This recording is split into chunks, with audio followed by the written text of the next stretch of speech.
Sportscast, July 21st, 2020. If you haven't yet, please subscribe in all our channels, Periscope, YouTube, and iTunes. And if you're in iTunes, please leave a rating and a review. It will help us out tremendously. And of course, visit us on thesportscast.net, thesportscast.net. This episode is brought to you by Insta Bible app. You could get the Insta Bible app on the iOS App Store. There are decades where nothing happens, but there are weeks that feels like decades happen. A lot going on with scheduling, college football, NFL, no preseason. And today we have a special show today, another Alabama special, of course. But first, we're going to introduce our co-host for today's show, a person that wears a mask when he goes to the grocery store, Justin Riley. Welcome back to the Sportscast. Hey, glad to be here on another Tuesday. And Tuesdays usually mean we're spending time with a former Alabama legend. So I'm pretty excited. And yes, I do wear a mask in the grocery store, especially over here. So, Justin, obviously you had a big tournament that you've been talking about this past couple of weeks. How did it go? Yeah, I did have a powerlifting meet this past Saturday in Hattiesburg, Mississippi. Went pretty well. I actually, by the grace of God, won my division. Unfortunately, on my last lift, though, on my deadlift, I sprained a muscle on my lower back. I finished the lift. I locked it out. I set it down, got the white lights, so it counted. But as soon as I was done, man, I collapsed. And I've been really struggling this week with some severe back pain and spasms and not a lot of fun stuff. Right now, I'm seated comfortably to where I'm okay. Couldn't miss this podcast, so here I am. Of course, Justin has the butt cushion on, so things should be good for the show. Let's go into breaking news. Players were informed by the NFLPA leadership that there will be no NFL preseason games for this year. Justin, was this a good call? Yes and no, but you kind of had the feeling it was eventually going to go this way.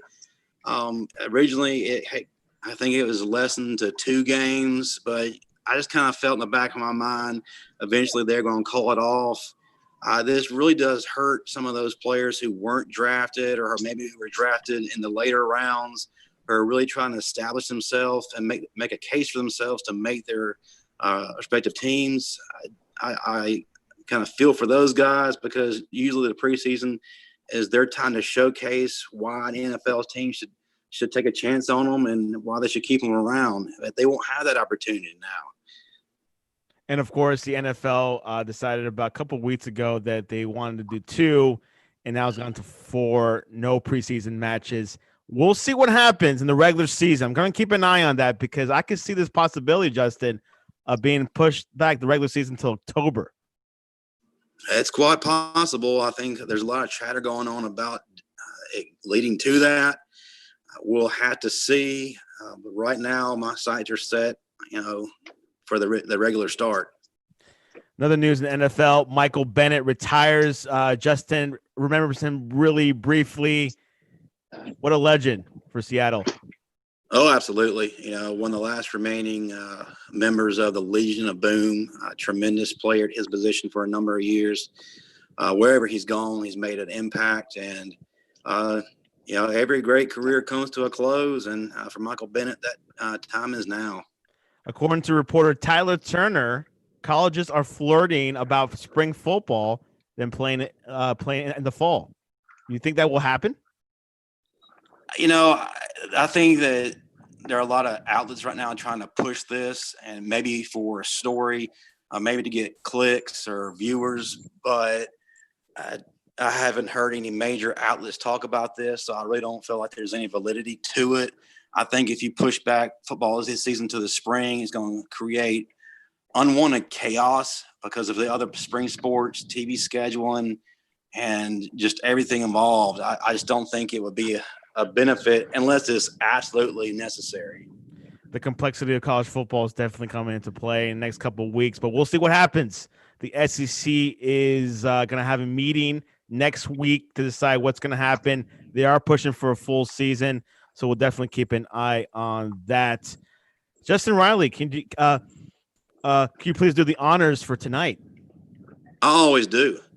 But first, during the pandemic, we've been encouraged to support our local businesses. Rama Jammas has supported the Alabama football community for over 20 years. They've been a staple in the game day experience for as long as I can remember. So stop in today, support the greatest local business I know of. That's Rama Jammas. Definitely get some great food. All right, without further ado, I'm pretty excited about this. I know Alabama Nation is excited about this. Been hearing feedback for the past several weeks about this guest. He is a two-time BCS national champion, a two-time SEC champion. He played in the 2015 Senior Bowl. He was a member of the Tennessee Titans, Seattle Seahawks, and Atlanta Falcons. He also made the 2016 Pro Bowl as an alternate. I would like to introduce everyone to our guest, Jalston Fowler. What's up, man? How y'all doing today, man? Good, Jalston. Welcome to the Sportscast. I'm glad to be here, man. Glad to be here. So, Jalston, tell me, can you tell us what you've been up to these past couple of months during the pandemic? Oh, man, I just been coaching, man. I'm at McGill Tula High School coaching, trying to help the running backs get better, man. And that's what it's about, getting that knowledge that you got installed in you, getting it to the youth. Jalston, I just, you are a young guy. You're definitely a recent player, young, not even hitting your 30s. Can you tell us, how did you get into football? Oh, man, when I was a kid, man, I used to love playing football all the time. Like, it's not a day that I don't remember having the football in my hand or playing some type of sports growing up in Orange Grove Projects. Like, we played sports literally every day, whether it's pop-up ball, kickball, football. As long as it was a ball involved, we was good. That's definitely true, because when you're in high school, you play football, I believe you ran track, and you played basketball as well, man. What was your high school experience like? And, tell us a little bit about the recruiting process. With high school. It's like the high school experience first, then we'll get into recruiting a little bit deeper. Man, I love high school, every moment of high school. I mean, it was pretty hard. Well, it wasn't hard, but it was pretty hard for me because I had some catching up to do. I was the guy that had to graduate early because my past failures. Because like in the 7th grade, I had trouble getting out of 7th grade, and my coach told me when I first got to high school, I had to make A's and B's, and he just stayed on my behind. It just made sure I did everything I had to do to get those A's and B's. That's definitely good advice. Tell me, were you able to play JV football, or were you able to go, straight to the senior team? I had to play senior. I had to go straight to the senior team. I didn't have a freshman year. I actually started running back my freshman year, but I had a couple injuries that year, and I just battled through. And the next year, my following year, I moved to defensive end. My 10th grade year, my 11th grade year, which was my last year because I didn't play my senior year, is when I got my recruitment got going pretty good.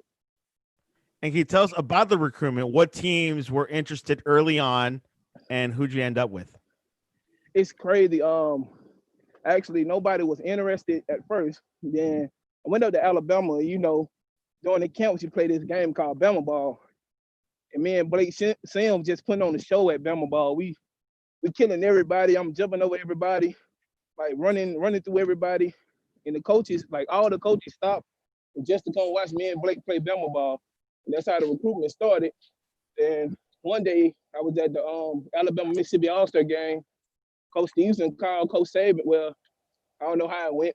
Either he called Coach Saban or Coach Saban called him. And that got the ball rolling.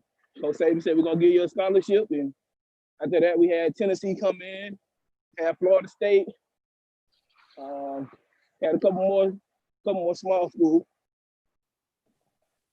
Were you able to talk to Nick Saban? Yeah, I had talked with him at the Alabama-Mississippi All-Star game. How was the his demeanor? How was his vibe when you're able to speak to him? He was pretty calm. He just told me, Jalston, we're going to recruit you. We're going to give you a scholarship to come here play at the University of Alabama. We don't want you talking to anybody else. We want you to stay strictly with us because we taking a chance on you when nobody else is. Now, you did have the opportunity to pretty much go anywhere you wanted. However, when making your decision, your mom helped you choose your destination. Why did she and you feel like Alabama was the best place for you? Well, for me, it was there, Alabama or Florida State. Jimbo called me like a day before I supposed to left and went to Alabama. It was just like, Jalston, if you come to Florida State, you won't have to sit behind Trent Richardson, won't have to sit behind Mark Ingram. It'll be all about you. And I'm just listening to Jimbo talk, and I'm like, man, he got me. So I sat down with my mom. I was like, Mom, Jimbo talking about flying down here tomorrow to meet you, and he'll bring me up to Florida State, show me around campus. My mom said, nah, Jalston, I want you to go to Alabama. This is what I want you to do. I said, all right, Mom. And my mom was like one of my biggest influence. Wow. And how was Jimbo's how was your experience with him? I mean, it was good. It was only one day because we had a guy down here. He was working at University of South Alabama, which they were also recruiting me. Damian Craig, he was an Auburn guy, played quarterback for Auburn. He was just like, Nudie, man. That's why everybody called me Nudie. Nudie, man, I'm telling you, man, don't go to Alabama, man. Come to Florida State. Come on, man. I'm telling you, from Auburn it's gonna be your spot. I'm Were telling you you, approached man. by Auburn too? Nah, actually, I wasn't, but I had a coach there. He ended up going to Alabama. James Willis. That's who got Alabama to recruit me heavy.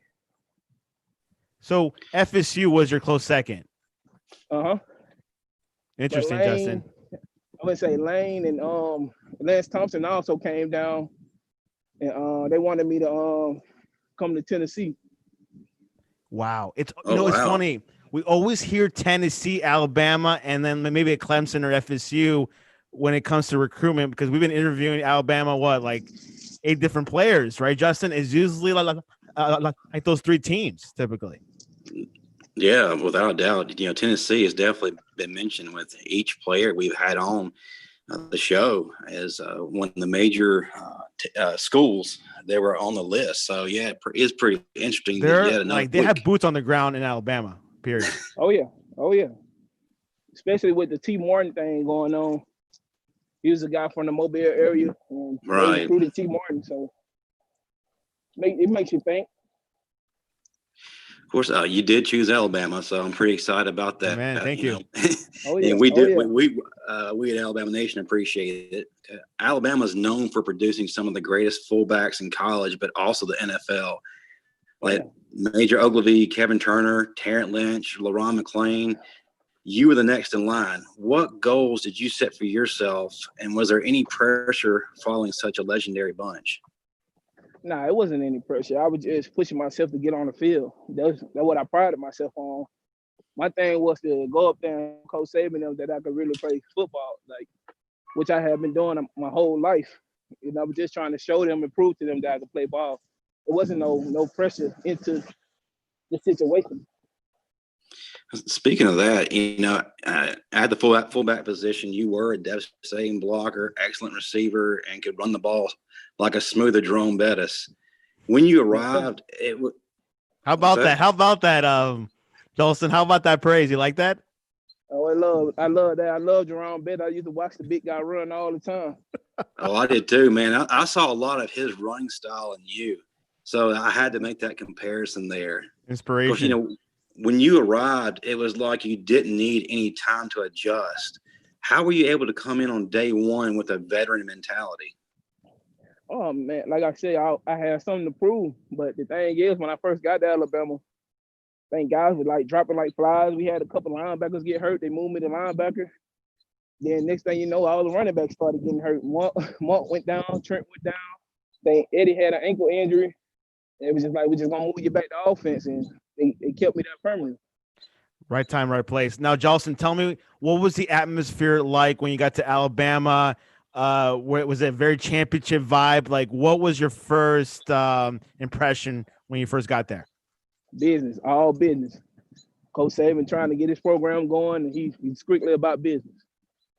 No time to play. Just time to go to work, put your head down, put your hard hat on, put your vest on, and put your steel toe boots on and go to work. But Nick Saban's been there for 3 years when you got there, right? He's been there for 4 or 5 years, maybe. 5 years, yeah. Wow. Okay, so things were already in business. Okay, go ahead, Justin. Oh, yeah. I was just going to follow up with that. What was your relationship with Nick Saban, and what is something about him that we typically don't see on TV? Like I tell everybody, man, Coach Saban is a good-hearted guy. Like, people see the rough and hard side of him on the football field, but you get him in his office, you get him to himself, he down to earth guy. Yeah, try to help you any way he can. Yeah, and Nick Saban is that Belichick guy, that probably spends time watching videos of watching like old football games, his demeanor. It's funny because I always hear this from a lot of reporters that he's a perfectionist. Even the assistants had to follow it. How much of a margin of error that you guys had? Very slim. If you didn't do things right, you're getting fussed at right there on the spot. He's gonna put you on the spotlight in front of everybody. He don't care who's there. Your mom could be there. He gonna fuss at you. You hear that, Justin? I got no doubt about that. But one of the things I've always heard in addition to this, and I think he draws comparisons to a former legendary coach at Alabama, and that's Gene Stallings, that he may have that militaristic style of coaching, but his heart for his players was unmistakable and very large, and definitely cared a lot about his players. And I don't think the media really shows that as much as they should. Would you agree with that, Jalston? Yeah, I agree with that totally. Nick Saban looks more approachable now. Oh yeah, that's what I like. Man, we talk about that all the time when I get with the guys, man. Like, man, Coach Saban, we try to wear some joint cleats back in the day, man. We getting cussed out. You wear what you're supposed to wear. You're not putting all that stuff on. And now you see the guys with everything on. I'm like, man, why you couldn't do that when we was there? One of the memories I've had was against Ole Miss in Hemingway Stadium in 2011. We rushed for 389 yards that night, and of those 389, you contributed 125 yourself. Many feel, including myself, that this was your breakout moment. What did this mean to you as far as establishing yourself at Alabama? It meant a lot to me. Any chance that I got just to prove myself, I was trying to prove myself. He gave me that opportunity to play against Ole Miss. I wasn't gonna let them down. I was gonna put my best foot forward. And Coach Byrne, Coach McElwain, I think they had a talk and they said they believed in me. So they gave me a lot of confidence too. Jalston, what was your most memorable game in college football? Man, it's so many good ones, man. I can't just pick one. But I know a lot of people. I love the Texas A&M game because the year that Johnny Football came to Tuscaloosa, right, and ended up winning the Heisman. Yo. I was hurt that game, and I came back the next year and I had like a good game against those guys. The next following year and caught the game-winning touchdown. Alabama Slayer, Johnny Manziel. Man, I remember all that too well. And man, that image of you catching that pass at the end to seal that victory, man, is one of the greatest moments I've ever experienced. And it meant a lot more because we got to shut down Johnny Manziel. So that was a great moment. During your time at Alabama, you had the unique opportunity to play for and win not one but two national championships. You also were in the first college football playoff game. Can you describe what it felt like and how did you prepare yourself to play on such a big stage? The playoff game, or just all of them? And just all of them together, like the total experience, Like you say, Coach Saban is a perfectionist. He just told us to go out there, work our butt off. We watched plenty of film. We practiced hard, and we just went at it. We just prepared like everybody did. Wasn't just me. Everybody prepared. Like, we got ready for battle. Who do you think Nick Saban? Which team did he really, which school did he really dislike the most? Do you have any type of vibe of that? I think he really hated Auburn and And yeah, he really hated Auburn. And I think it was one more school I can't think. You always say, I hate these SOBs. But I just can't think of the team right now. Who was good back then? Justin, was it like Clemson? Oh No, yeah, it wasn't Clemson. There was a team Yeah, in they the were up and SEC. coming. Interesting. I mean, the SEC, man. More Mississippi State. Ooh. Somebody like that. He couldn't stand. No, he was like, that's one of the sneaky games, and he can't stand them SOBs. Yeah. If I'm not wrong. Yeah, which is a tricky place to play sometimes. It could be really easy, but also could be hard. It's like a wild card game, sometimes. Yes, sir. Who was the greatest player that you played with in college football, and also who was the best player that you played against? I say we played a lot of great players. Cam had a great game. Well, it started off sloppy for him, but Johnny Football one of the best I've seen with all the stuff he was doing against us. Like, it was like amazing, like how he was just making plays. It really it teed me off, but I was like, man, this is crazy. I've never seen anything like this. He was the real deal, which I told Justin that, but he just, I mean, he's still not a believer. No, I thought he was the real deal in college. I didn't really believe what he was going to do in the pros, or that would translate well. But that Texas A&M game does stick out in my mind the most, and I'm still surprised to this day we were able to allow them to surprise us like that. But ultimately, we got back on track. We won the national title, though. Oh yeah. How was that feeling like?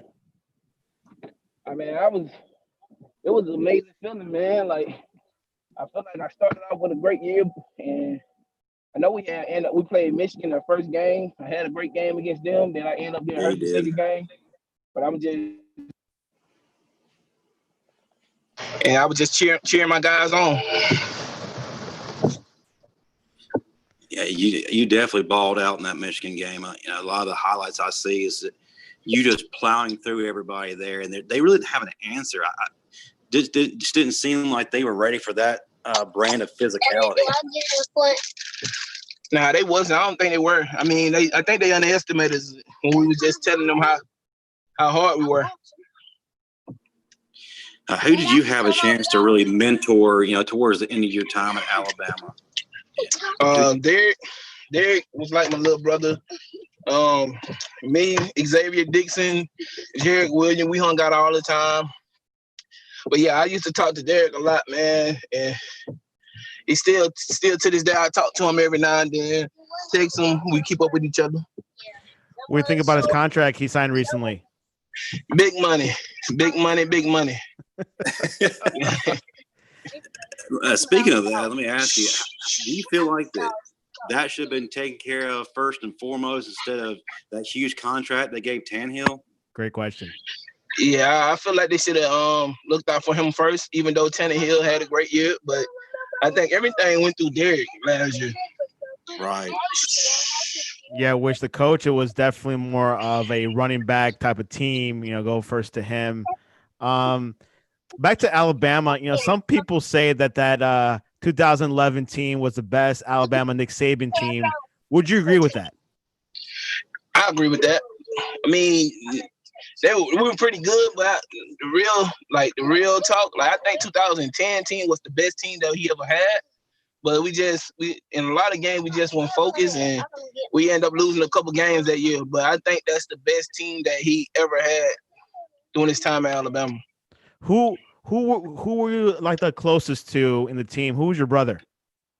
Man, Xavier Dixon, Jarek Williams, most of the guys from Mobile, BJ Scott, Monk Barron. Like, yeah, Trent was like my brother. Like, we were closer than like most of the guys. We used to go everywhere together. I had this little rundown car, a Buick Sable, and he just used to come to me and say, "Nudie, man, let me see the car," and he'll just take off. I'd be like, "Man, go ahead." Why don't you think Trent Richardson hasn't done well professionally? Like, what do you think is the issue? I mean, I just think he had a lot on his mind, man. He was trying to take care of a lot of people, man, and it didn't go too well for him. I understand how they can break you physically and mentally. So I understand what happened to him. Sticking with that, would you say that the greater pressure in the NFL is you making the team, or is it more so dealing with all the people that step into your life after that and try to get a piece of what you have, or maybe like the wrong crowds around you? It pretty much. I say those two run neck and neck. Pretty much trying to make a team, you trying to do your best. Sometimes you feel like your best not enough. Then the guys, the company you keep, like they can either boost you up or tear you down. And I think some guys get messed up trying to live that rock star lifestyle, and it just doesn't pan out for them. Yeah, which reminds me of that player from Texas, the quarterback in 05-06. Yeah, very similar, very sad, very talented in college, but in football definitely went downhill. Jalston, tell me your process of before the NFL draft and into the NFL draft. How was all that about? What were scouts telling you? I was hearing like late third, early fourth, fifth round. I never heard anything less than that. And during the whole process, I was just sitting back, relaxing, just training. I mean, I didn't too much focus on it. I was just praying and hoping that I got picked. And by the grace of God, I ended up going in the fourth round, the 8th pick. And you had the chance to play in the Senior Bowl. What was your experience like with that? And how do you feel like it prepared you for not only the draft, but also for the NFL itself? It gave you a first-hand look on how things were in the NFL, like how much of attention to detail that you had to pay to the playbook, the plays. Like in the NFL, everything is like a step faster than college. And in the Senior Bowl, we learned that aspect of the game. What was your first major purchase when you got your first check? I didn't buy anything, but I bought my mom a Mercedes Benz. That was the first thing. Justin, like, would probably do the same thing.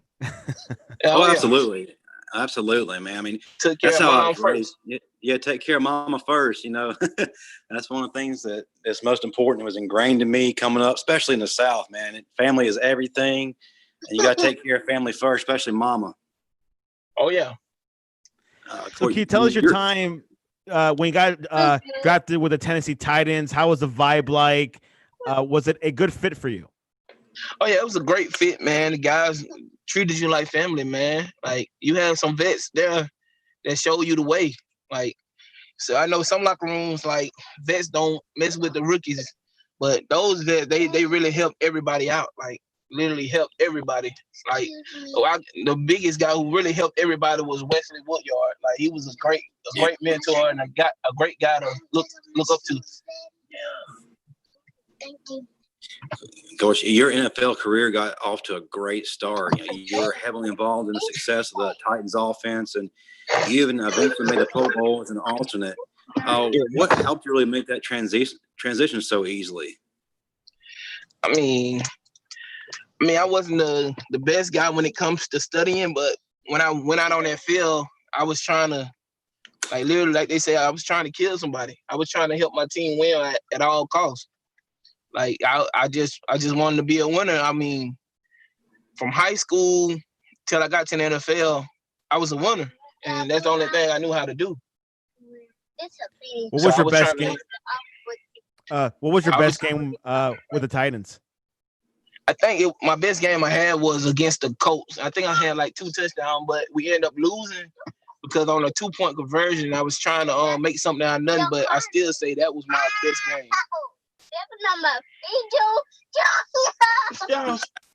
Yeah, after playing for the Titans, you had brief stops in Seattle and Atlanta. Eventually, you did return to Tennessee before bringing a close to your NFL career. What eventually led you to step away from the NFL? Well, I feel like it was a lot of politics involved. Like, then it was a lot of guys like they said I wasn't playing to my potential. And then they just said I started my production started going downhill, and they just said I wasn't playing good. Then after I got cut by the Tennessee Titans, I went to Seattle. It was telling me that they was gonna give me a chance to play, and when the time came, they kept putting guys in front of me, and eventually I end up having hamstring problems due to my weight. When that happened, they cut me. Then I got picked up by Atlanta, which I think went really well, but in the process, I just got there a little bit too late.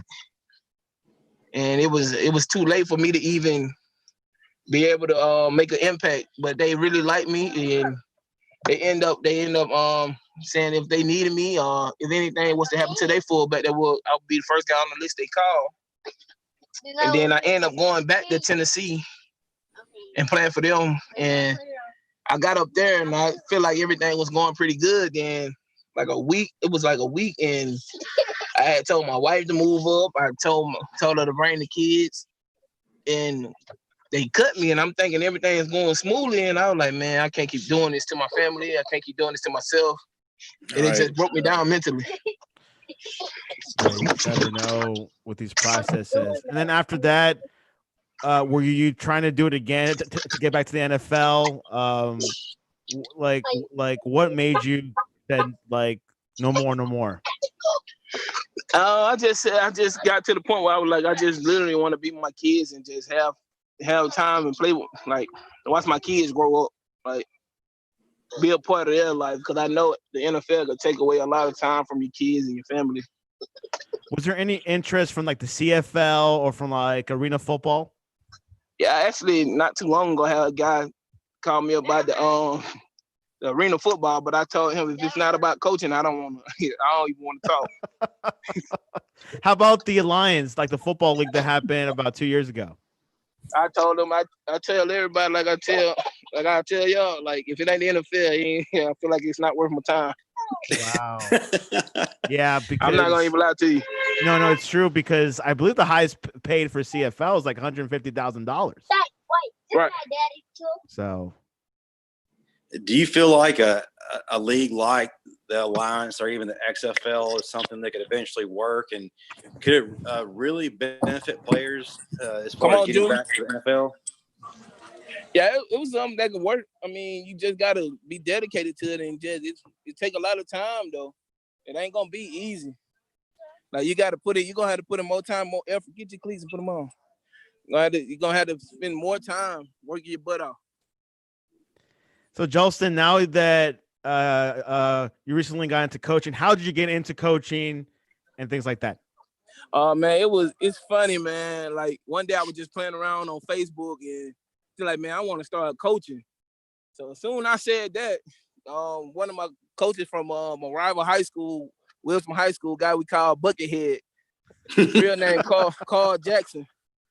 And I was just like, man, I want to start coaching, man. He was like, man, you really want to coach? So I was like, yeah, I'll do it. Cause I said I wanted to do it. He was just like, man, all right, well, come on over here, talk to the head coach, and we're gonna get it going. And how has the talent been so far? Like, have you seen some potential future college football players or like NFL players? Oh yeah. We got a guy named right now, Jordan and Jaden Mosley. Both of those guys are pretty good.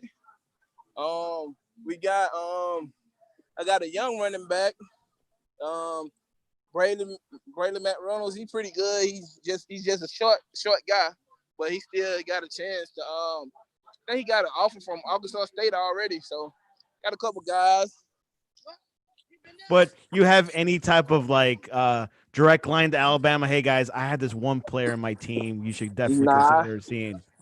Now I try not to bug those guys when it come to that type of stuff. I just let them do their job, and I know they'll find the right guys. We all know, Jalston Fowler as the player. Who exactly is Coach Fowler? What's he like?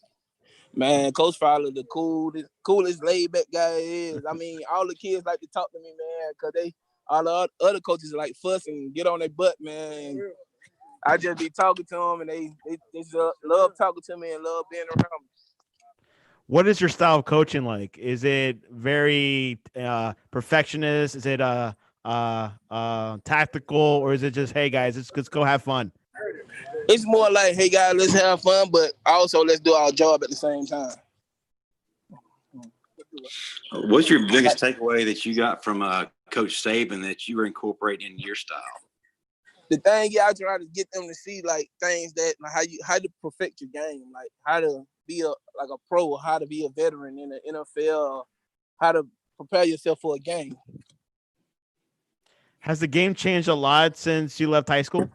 Nah, it hasn't changed a bit, man. It just more spread. me in high school, we pretty much did it all. I formation, spread, wing tee. We pretty much did it all. Like when I say all, we did it all. What's the most important thing, or more than one thing, do you think that a lot of these up and coming athletes really need to know about the game of football beyond high school and college? Man, my biggest thing when I talk to anybody, I just tell them respect is due to a dog, man. Respect everybody, and you'll go a long way. How do you see Alabama now? Obviously, Alabama did not make the playoffs. What do you think they need to do to make it back into the top 4? I mean, they ain't just go back to work. Put your head down. Go back to work. Listen to Coach Saban. Listen to the coaching staff. I mean, they got the recipe, man. We've been doing it for a long time, and pretty much been the same recipe. And the thing just got to get back to it. Who'd you like last season? Who was your favorite player that you saw last season from Alabama? I love Najee. But I was on the receivers last year. Those some big name guys, man. I love those guys. You had D. Smith, you had Jerry Jeudy, you had Waddle. I mean, you had a lot of guys, man, just going out there balling, man. I loved every moment of it. So how do you think that we get back to playing that Bama style of defense? Because last year we didn't play how we're accustomed to. How do we get back to playing that style? I mean, I think it had a lot to do with those two guys in the middle getting hurt. I feel like if they wouldn't have got hurt, I mean, we would have had a lot of, a better chance of doing, repeating, or getting back to the playoffs. Yeah, that's something here at the Sportscast we talked about a lot is the defense. Obviously, that their starters got injured early on, and it was a young defense, right, Justin? So yeah, probably by this upcoming season, they got their other ducks in order. Oh yeah, I think everything is in order this year. We should be a lot better. I mean, you got 2 receivers returning. I already know the offensive line; they always bring it. What have you heard about this season? Have you heard anything about the schedule changes? Will it be short? No fans? What have you heard on your end? I haven't really heard anything. Like I said, I don't try to bother those guys. I just let it happen. But I don't see how a season gonna happen like with all this going on because some of your season ticket holders are older people, so it's gonna be hard. They'll break Justin's heart because he wants a full season with everyone there, with the full stadium. I want everybody to be safe. I definitely want a football season. But, Jalston, some of the other players we've spoken with here in the past or our coaches right now, and they're not really sure exactly what the season is going to look like for them. What are you hearing as far as high school ball and teams in your area? What it's going to look like for you guys? And say we really just following protocol, and we got we had to talk to the head athletic guy, and we just got to go for what the head coach said. So you don't know if you have a full season this season for you guys? I don't know. We just gonna have to see where it goes.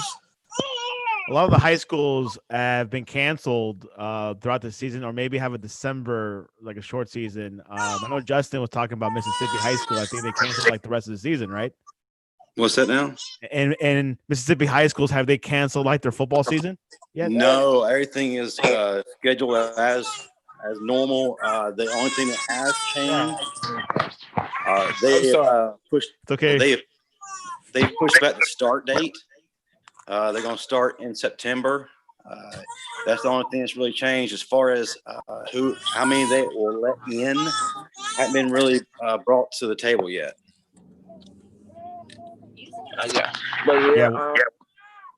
We'll see what. I got my baby girl crying, man. It's okay, man. We'll work through it.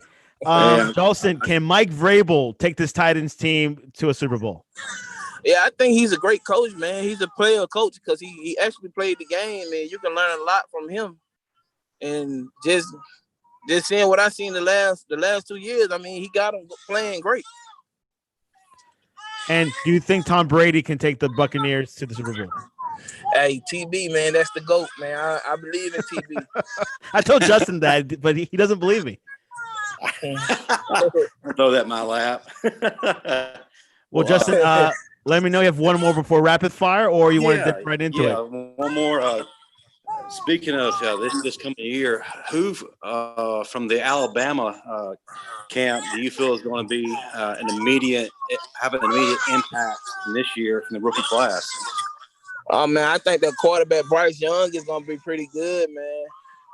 I think he's going to be a great player for the University of Alabama whenever his time comes. You think he'll start over Mac Jones, or do you think Mac Jones is a set starter this season? I think Mac Jones will start, but I think Bryce will end up, you know what I'm saying, coming in, filling in one game, and from there he's just going to skyrocket.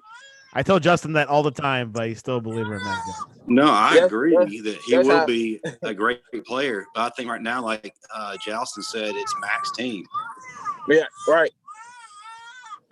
Anyways, let's go into rapid fire, short, 30-second question and answer. Justin, you go first. All right. A buddy of mine actually wanted me to ask you about this, Jalston. There was a rumor that after sustaining an injury at Alabama, that your arms got huge from walking around campus on crutches. Word is they couldn't fit into your sleeves. Any truth to that? Nah, there's no truth to that, man. My arms might have got swollen up, but there's no truth to that one. Well, that rumor was out there, and I was asked to ask you about that. I didn't know that. I didn't know that. Yes, sir. Jalston, who is your favorite wrestler? My favorite wrestler, Stone Cold Steve Austin, of course. Speaking of that, would you consider joining the WWE? And if so, what would your gimmick be? Yeah, I'll be interested because my kids love it. My two boys, they love wrestling. That's all they do. And I don't know, man. Maybe I'll be like a Braun Strowman or somebody. A smaller version. I can see that. Jalston, what is the heaviest you have ever lifted on a bench press?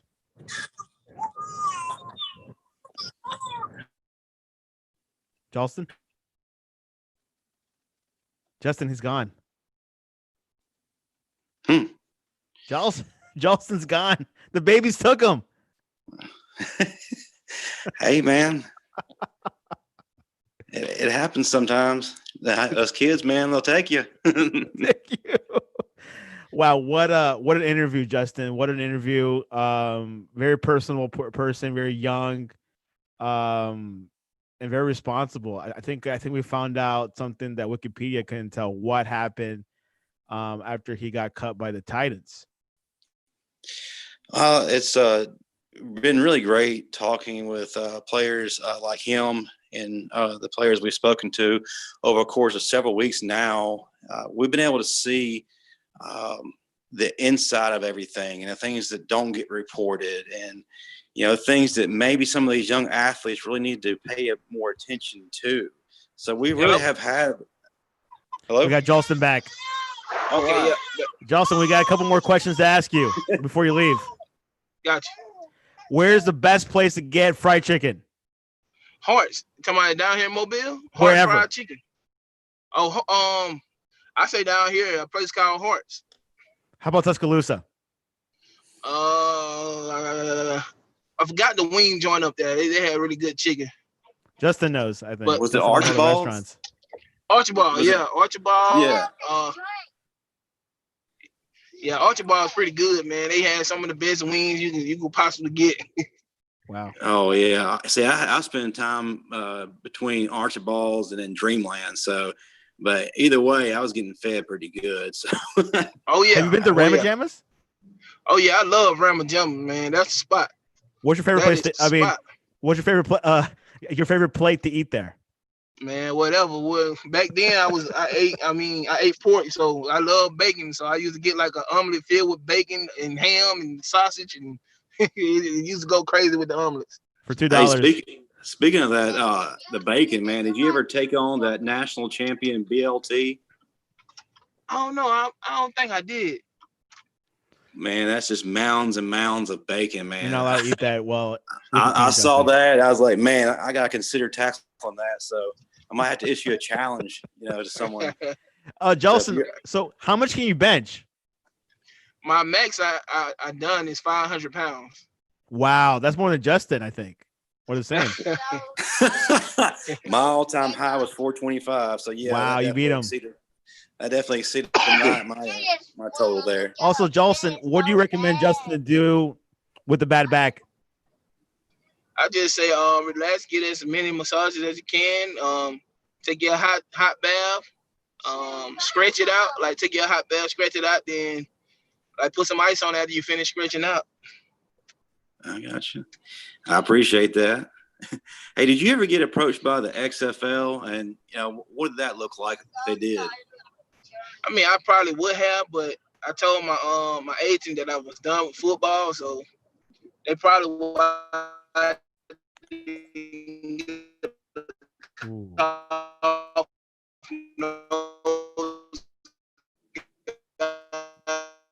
Jalston, we're losing you to outer space. I love these impromptu calls, Justin.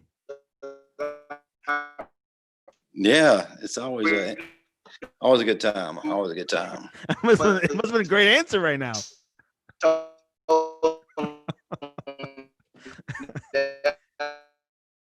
Oh, Jalston, you might have to restart the call because I think you might be out of range. Unless me and Justin will finish off and talk about solutions how to fix your back. I think, like he said, biggest thing is for me just to rest it, ice it, stick in a hot shower or something like that. Massage therapy, man. Have you tried? What's like the biggest massage therapy place in Mississippi? I've never been to a massage therapy place, so I couldn't tell you there. Check it out. Your insurance might cover it. That is true. I might have to look at that. But yeah, I'm ready to get through this injury, man. It's rough. Ready to get back to the grind again. Jalston, you're there. We lost Jalston to the XFL, man. That's what happened. Vincent, man, you can't turn your back on him. I mean, how much would an average player get paid there now? Oh, I forgot what the totals were, but the only players who were really getting paid well turned out to be the quarterbacks. The other players really wasn't paid as well as you would have thought, but it was an opportunity for him. I think Jalston's coming back in. He's not quit on us. He's still in negotiations with the XFL, but he's here with the Sportscast. He wants a spot here with us, so hopefully, yeah. But yeah, but with the pandemic, XFL I think has become obsolete. But anyways, Jalston, you're back. Jalston can hear us, but can't use his mic. But has the XFL been like deceased now, or do you think after this whole pandemic's over, they'll probably come back? It's really up in the air right now. We didn't really get a definitive answer as to what is going on. I think ownership may have changed hands or something changed hands that was kind of important. Doesn't sound good. I think it's been kind of like tucked away in the closet per se. And I think the XFL would have ultimately been successful, but because of the pandemic, it really did not allow it to mature to what the complete picture would have been. Yeah, and now with the pandemic, it's just, there's a lot of prepay on the stadiums, on rent, on the staff. So one little thing could just, just go berserk and it just becomes deceased. But we'll see. Vince McMahon has a lot of money still, so I think he could be able to restart it. Maybe not next year, but maybe in a couple of years from now. Anyways, Jalston just left us, guys. Unfortunately, he had issues with his communication line, but hopefully we can. Well, he might be coming back in, so hopefully the third time's a charge. Jalston. Yeah, I'm here. Third time is a charm. I think when we mentioned XFL, it could be a bad luck thing. Because as soon as we said that, you were gone. It's gone. XFL's gone too. Yeah, I was just saying that I had told my agent that I was finished playing, so that's probably why I didn't get a call from those guys. You only been out for like almost 2 years. There could be a possibility that you could come back to the NFL, right? No. I'm too fat and out of shape. Man, you don't look like that in your pictures, man. Who you trying to fool? Nah, I don't. But hey, I'm heavy, man. I'm like 315 right now. The I don't believe it. How fast like what was your fastest running time back in college or in football or in like the NFL? I really don't know. Like, and they all secretive with times, so I don't know. They won't ever tell you. It's okay. It's okay. Football aside, I gotta bring this up, man, because I got a chance to really see a little bit of it on Facebook. Can you tell us about the little prank war that's been going on between you and your wife? Oh man, so the other night, man, I'm just sitting in there holding the baby. It's like 11 o'clock at night, so the baby didn't want to go to sleep. So she grabs the baby out of my arm, and I'm like, "What is she doing?" Like, she put the baby in the bouncer, and next thing you know, I just feel water coming on my head. I'm like, "Man, what's going on?" And she just dying laughing. She put me on Snapchat. Oh no! Which Justin does not have Snapchat. Right. So this morning, I wake up because the baby wakes up early. So I'm just like, I told her good morning. I text her first, so she didn't answer. So I looked in the room. She was knocked out. Like she said, she had went to sleep around 3 o'clock. So I took it upon myself to fill up a bucket of a bowl full of water and put some ice cubes in it and dumped it on her. Wow, that sounds like the ALS challenge. Uh-huh. But she woke up. She was asleep. She was in a dead sleep. Jalston, she wasn't mad when you woke her up either. She just started laughing immediately because I think she knew that she just got.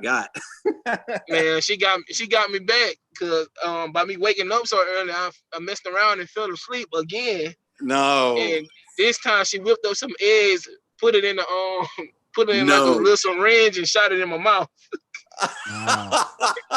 That's a TikTok moment. It feels like hey, we're gonna need some more video here of what happens next. So man, definitely keep the audience informed. And we posted on our Twitter feed.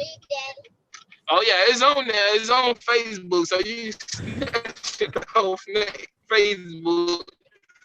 I told I'm gonna get her back good. Okay. But the whole bad thing about that is. Well, Jalston, hopefully you won't fade anytime soon. Justin, get ready for one more. Jalston, do you picture your kids playing football? I mean, it's up to them, man. I mean, I'm not gonna make them play, but as of right now, I think they love it. They like sports. So, but right now, the wrestling is their big thing. So, Jeff Hardy is their guy. So I don't know, man. The Jeff Hardy fans, how'd that happen? Oh man, I don't know, man. They Jeff Hardy crazy. They do they listen to wrestling music all day. They try to imitate the guys coming out for their interest.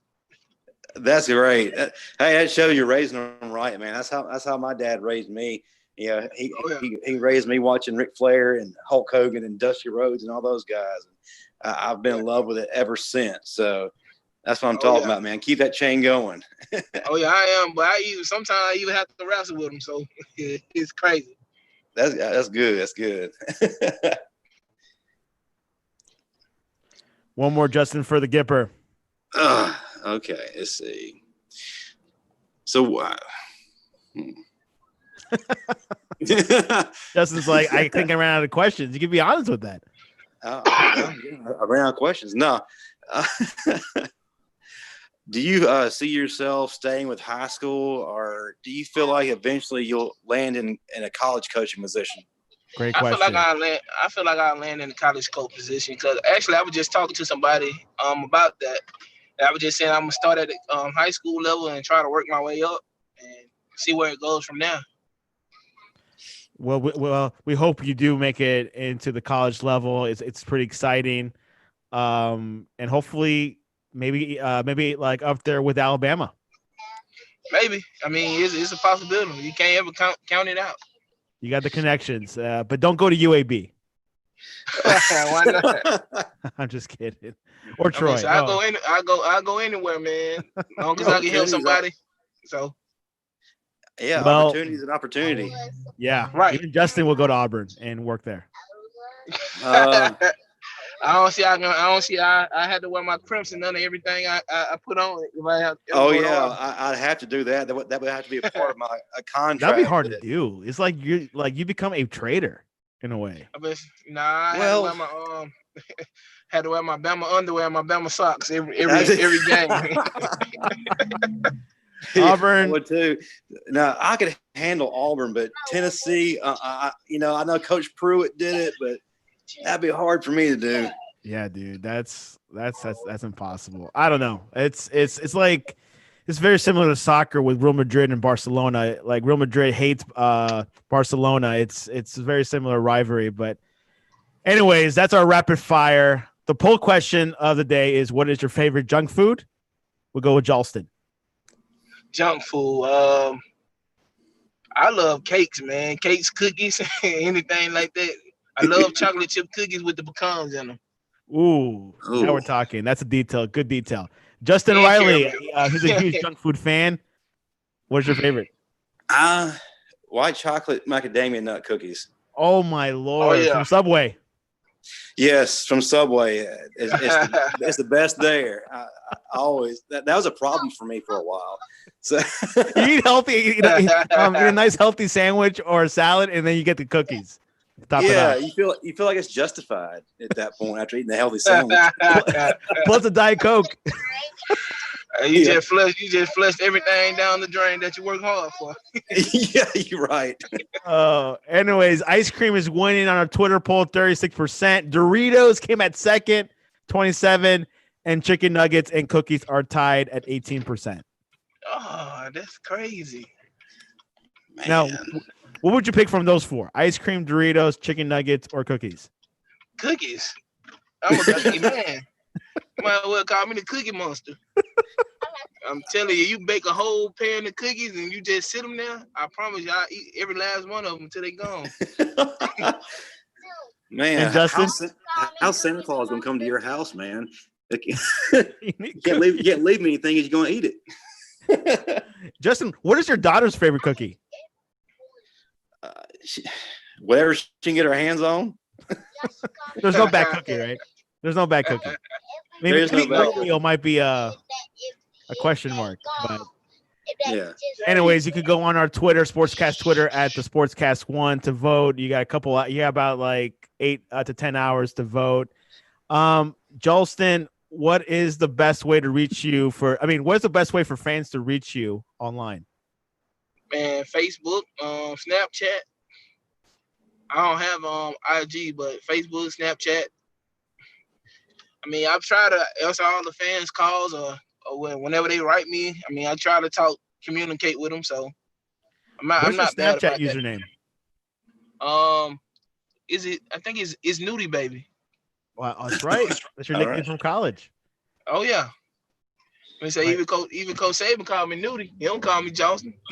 Yeah, I remember an interview that you had one time when you talked about one day in practice he was trying to find out where Nudie was, and I thought it was the funniest thing. And Justin, what is the best way for people to reach you to tell them their solutions to fix your back?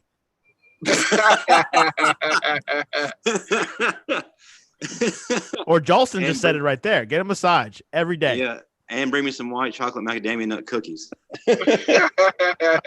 And put some rose petals on top. Hey. Hey, man. No, you can find me online on Twitter at JustinRiley7, Instagram at JustinRiley_7. I also help regularly contribute to the Sportscast on Twitter and Instagram. That's at the Sportscast1. So you can reach me in any of those avenues. I also want to take the time real quick to remind fans, tune in again next Tuesday, 6 p.m. Central. We will have Alabama. Nick Saban. No. Maybe if I offer him some Little Debbie's, but no. We're gonna have. I don't think he's taking interviews at all this month. Anyways, we have former Alabama legendary running back Ahmad Galloway coming to speak with us. So we're pretty That's gonna excited be juicy about that. You know, Ahmad Galloway, Jalston? Nah, I don't know him.